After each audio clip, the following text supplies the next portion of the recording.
జరుగుతున్నది ఏంటంటే ప్రభుత్వం అనేది కాంగ్రెస్ వచ్చినాక. ఓకే హనుమంత్ గారు, నేను మళ్ళీ మీతో మాట్లాడతాను. వెంకటస్వామి గారు నమస్కారం. మొత్తం మీద నిన్న జరిపినటువంటి చర్చలు అంటే సీఎం రేవంత్ రెడ్డితో కావచ్చు, లేకపోతే బట్టి విక్రమార్కతో జరిపిన చర్చలు నిన్న సానుకూలంగా ఉన్నాయని చెప్పేసి ఉద్యోగ సంఘాలు చెప్తున్న పరిస్థితి. మీ ప్రభుత్వానికి ధన్యవాదాలు తెలుపుతా ఉన్నారు. సో దీన్ని ఎట్లా చూస్తారు? ముందుగా ప్యానెల్లో ఉన్న మిత్రులకు, మీకు, వీక్షకులకు నమస్కారం. అంటే మా పాలసీ వైజ్ నేను కూడా మేనిఫెస్టో కమిటీలో ఉన్నాను. పాలసీ వైజ్ మేము ఆర్టీసీకి విలీనం ఒప్పుకున్నాం, మేము యూనియన్ రిస్టోరేషన్ కి ఒప్పుకున్నాము. ఈ ప్రధానమైనటువంటి అంశాలు ఫిట్మెంట్ ఇస్ దట్ ఈస్ ఇది పిఆర్సీ అనేది రెగ్యులర్ ప్రాసెస్, దానికి పెద్దగా కొత్తగా మేము చేసేది ఏం లేదు, regular process. But the bargaining is on the base of the rate of the fitment అనేటువంటిది ఉంటది. సరే, అది ఆర్థిక వనరులు ఇవన్నింటిని చూసుకొని గవర్నమెంట్ కార్మికులకు కార్మికులకు కానీ ఇటు గవర్నమెంట్ కానీ రెండింటికి ఇబ్బంది లేకుండా ఆ ఫిట్మెంట్ రేట్ ఫిక్స్ చేస్తుంది. బట్ ప్రధాన అంశాలు ఏవైతే ఉన్నాయో అవి మొన్న ఆ 3వ రోజు వరకు సమ్మె జరగడానికి కారణము యూనియన్ రిస్టోరేషన్ అనేది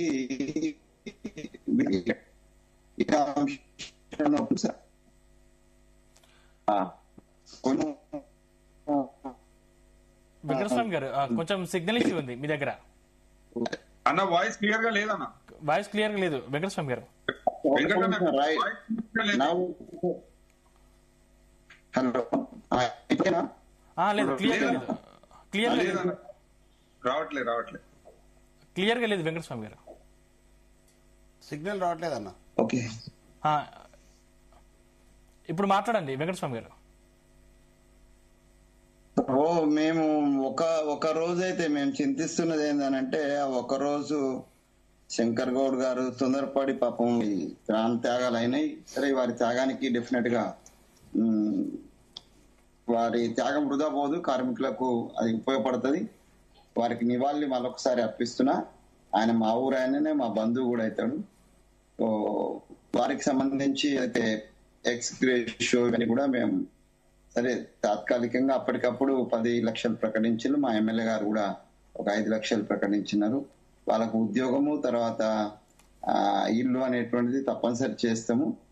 సరే, ఇంకా కార్మిక సంఘాల తరఫున కూడా వాళ్ళు హెల్ప్ చేస్తున్నారు. మేము కూడా పార్టీ పరంగా కావచ్చు, లేకపోతే ప్రభుత్వ పరంగా వారి కుటుంబాన్ని తప్పనిసరిగా ఆదుకుంటాం, ఇబ్బంది లేకుండా చూస్తాం.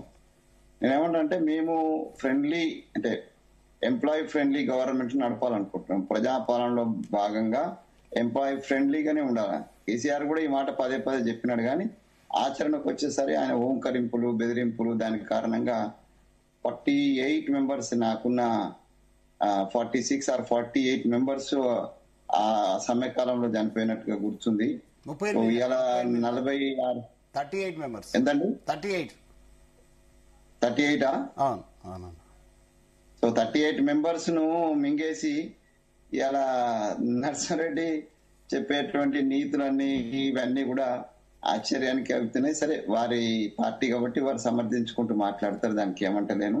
ఉద్యమ సమయంలో హనుమంత్ గారు చెప్పినట్టుగా ఉద్యమ సమయం నుంచే on par with government employees తోటి ఈ ఆర్టీసీ విలీనం చేయాలని ఉద్యమ టైం నుంచి అనుకున్నది. కేసీఆర్ మేమందరము అనేక సార్లు కలిసిన సందర్భంలో ఆర్టీసీ యూనియన్ ఫార్మేషన్ ఆశాత్మరెడ్డి, హనుమంత్ గారు, మిగతా మిత్రులందరూ కలిసి పెడుతున్నప్పుడు, అంతకుముందు ఉన్నటువంటి ఆర్టీసీ జేఏసీ, ఇది మన తెలంగాణ జేఏసీలో భాగస్వామిగా ఉన్నప్పుడు కూడా ఆర్టీసీ తోటి అద్భుతమైనటువంటి అనుబంధం ఉన్నటువంటి కేసీఆర్ ఆర్టీసీ ఈ కార్మికులను కానీ యూనియన్లను కానీ నాయకులను కానీ మోసం చేసిండు అనేటువంటిది చాలా స్పష్టము. దానికి ఫలితం కూడా ఇవాళ అనుభవించిండు ఆయన ఏ వర్గాలను ఎట్లా చూసిండు అనేది అది పెద్ద చర్చ, అది దానికి ఓడాల్సుకోలే నేను. ప్రజలు దానికి ఒక తీర్పు ఇచ్చినారు. నేను ఇప్పుడు ఏమంటున్నానంటే ఆర్టీసీకి యూనియన్ రిస్టోరేషన్ కూడా మేము కట్టుబడి ఉన్నాం. హనుమంత్ గారు చెప్తున్నప్పుడు ఇది కావాలా అది కావాలా అన్నారు. నేను నాకున్నటువంటి సమాచారం ప్రకారము సో ఫస్ట్ ప్రియారిటీ అనేటువంటిది ఉన్నది. Union is also will be restored. And ఎట్లయితే గవర్నమెంట్ ఉద్యోగులకు అయిన తర్వాత గవర్నమెంట్ ఉద్యోగులకు సంబంధించిన యూనియన్స్ కూడా ఉంటాయి. గవర్నమెంట్ ఉద్యోగ సంఘాలు కూడా ఉంటాయి. అవును. కాబట్టి మేము కండిషనల్ కాదు, అది ఫస్ట్ ప్రియారిటీ విలీనం లేకపోతే యూనియన్ రిస్టోరేషన్ అన్నప్పుడు యూనియన్ రిస్టోరేషన్ కాకుండా ముందు మేము చేసింది విలీన ప్రక్రియని పూర్తి చేస్తాము. అది అత్యంత త్వరగా పూర్తి చేసి వాళ్ళని ప్రభుత్వ ఉద్యోగులుగా వారిని కన్వర్ట్ చేసిన తర్వాత సరే ఉద్యోగ సంఘాలు ఎట్లా ఉంటాయి కదా, ఇప్పుడు మాకు ఎన్జిఓస్ టిఎన్జిఓస్ ఇవన్నీ ఉన్నాయి కదా, అట్లాగే వాళ్ళకు కూడా రేపు ఆర్టీసీ ఉద్యోగులలో కూడా ఒక సంఘం ఉంటది. అది పెద్ద ఇబ్బంది కాదు. సో ఒకసారి విలీనం అయిన తర్వాత వాళ్ళకు రాజ్యాంగ పరంగా లేకపోతే ప్రభుత్వ పరంగా సర్వీస్ రూల్స్ ప్రకారంగా వచ్చేటువంటి పూర్తి భద్రత వాళ్ళకు వస్తుంది. వాళ్ళకు ఆ రకంగా ముఖ్యమంత్రి గారు నిన్న సమావేశంలో ప్రామిస్ చేసినారు, అది ఇంప్లిమెంట్ చేస్తాం. ఆ సందర్భంగా కార్మికులందరికీ కూడా శుభాకాంక్షలు తెలియజేస్తున్నా. అట్లాగే ప్రభుత్వ టిఎన్జిఓస్ జగదీష్ గారి నేతృత్వంలో జరిగిన చర్చలలో కూడా మేము సానుకూలంగానే స్పందించినాం. ఇంకా ఏవైతే పెండింగ్ ఉన్నాయో, ఇది మన పెన్షన్ సంబంధించి నేనైతే బడ్జెట్ పెట్టిన రోజే చెప్పిన 26,000 కోట్ల రూపాయలు మనం కేటాయిస్తున్నాము ఎడ్యుకేషన్ డిపార్ట్మెంట్ కోసము. ఆ ఎడ్యుకేషన్ డిపార్ట్మెంట్ లో 26,000 కోట్లల్లో మా అంటే 6,000కో 5,000 కోట్లతోటి మొత్తం డ్యూస్ అన్ని కూడా క్లియర్ చేయొచ్చు. అవి చేయండి అని చెప్పినాం. నేను ముఖ్యమంత్రి గారికి కూడా దాన్ని కన్వే చేశాను. తర్వాత మా బట్టి గారితో కూడా అది కన్వెన్స్ చేశాను. వారు సమ్మతించినారు. అయితే నేనైతే ఒకేసారి చేయమని చెప్పిన మొత్తం డ్యూస్ అన్ని కూడా. బట్ వాళ్ళు కొంచెం వాళ్ళ ఆర్థిక పరిస్థితులు ప్రభుత్వంలో ఉన్నారు కాబట్టి ప్రత్యక్షంగా బయట నుంచి నేను ఎంత సలహా ఇచ్చినా, మనం ఎంత ఇచ్చినా కూడా వాళ్ళు లోపల ఉన్నది కూడా వాళ్ళు చూసుకోవాలి కాబట్టి అది దశల వారీగా క్లియర్ చేసింది. మొన్ననే 1000 కోట్లు కూడా ఇచ్చినారు.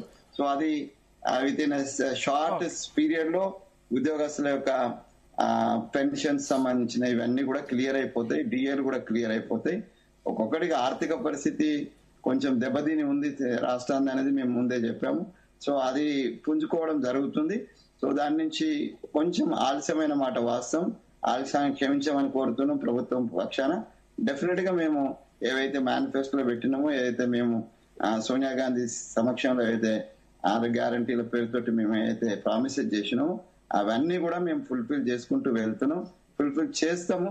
కాకపోతే కొంత జాప్యం జరుగుతున్నదా మాట వాస్తవం. జాప్యానికి మేము చింతిస్తున్నాం. బట్ ఆర్థిక పరిస్థితి సహకరించకనే మేము జాప్యం జరిగింది. తర్వాత ఆర్టీసీలో ఏం పెంచలేదు అని మిత్రులు అంటున్నారు. కాదు, ఆర్టీసీ ఆక్యుపెంట్స్ కోసము తర్వాత ఆర్టీసీ యొక్క ఒక రిక్రూట్మెంట్ జరగలేదు. అది కూడా ఇమీడియట్ చేస్తాము. నెంబర్ ఆఫ్ బస్సెస్ పెంచడం ఇదంతా కూడా జరిగింది. దాంట్లో కూడా కొంత అబ్జెక్షన్స్ ఉన్నాయి. ప్రైవేట్ గొప్ప చెప్పింది అనేది, అది కూడా ఏం ప్రైవేట్ గొప్ప చెప్పము. డెఫినెట్ గా ఆర్టీసీ రిక్రూట్మెంట్ కాగానే ఆ ప్రైవేట్ బస్సులలో కూడా ఆర్టీసీ ఉద్యోగస్తులనే ఆర్టీసీ కండక్టర్ డ్రైవర్లని తప్పనిసరి త్వరలో పెడతాము. ప్రభుత్వంలో విలీనం ఏదైతే చెప్తామన్నారో అది ప్రజలలో ఈ ఆర్టీసీ ఉద్యోగులు అదే ఉంది. అంటే ముందు ప్రభుత్వంలో విలీనం అయితే యూనియన్ ప్రభుత్వంలో ఎట్లుంటే అట్లా అవుతుంది అనేది కరెక్ట్. అదే నిజంగా కూడా చేయాల్సిన అవసరం ఉంది. ముఖ్యమంత్రి గారు కూడా స్పష్టంగా అదే చెప్పారు. మీకు ఏది కావాలో మీరు అంటే అందరూ మాక్సిమం అదే చెప్పినాం. అయితే కొంతమంది యూనియన్ నాయకులు కొద్దిగా యూనియన్లు ఉంటే బాగుంటది, చందాలు వస్తాయి, రకరకాల ఆలోచనతో కూడా కొంతమంది ఉన్నారు అని స్పష్టంగా కూడా ప్రభుత్వంలో విలీనం కావాలనేది. యూనియన్ కోరుకున్న వాళ్ళని ఏం తప్పు పట్టకు. నువ్వు యూనియన్ కావాలని యూనియన్ కావాలంటున్నాం. మనం ప్రభుత్వంలో ఉన్నప్పుడు కూడా యూనియన్ కావాలి అట్లా అనకూడదు. కానీ ప్రభుత్వంలో ఉన్న యూనియన్ కావాలంటున్నాం ఆటోమేటిక్ గా. ఇప్పుడు it is a deemed to be, once you have become a government employee, it is deemed to be, you will have a right. Service rules ప్రకారం మీకు యూనియన్ ఉంటది. యూనియన్ అన్నప్పుడు ఉద్యోగ సంఘం అంటాం. వెంకటరెడ్డి గారు గుడ్ మార్నింగ్. సందీప్ గారు, గత ప్రభుత్వ హయాంలో దాదాపు 55 రోజుల సమ్మె జరిగింది. ఈ ప్రభుత్వ హయాంలో 3 రోజుల సమ్మె జరిగింది. సో మీరు ఎట్లా చూస్తారు గత ప్రభుత్వంలో జరిగిన సమ్మెని, ఇప్పుడు జరిగిన సమ్మెని, ఇప్పుడు రేవంత్ రెడ్డి స్పందించిన తీరుని ఎట్లా చూస్తారు?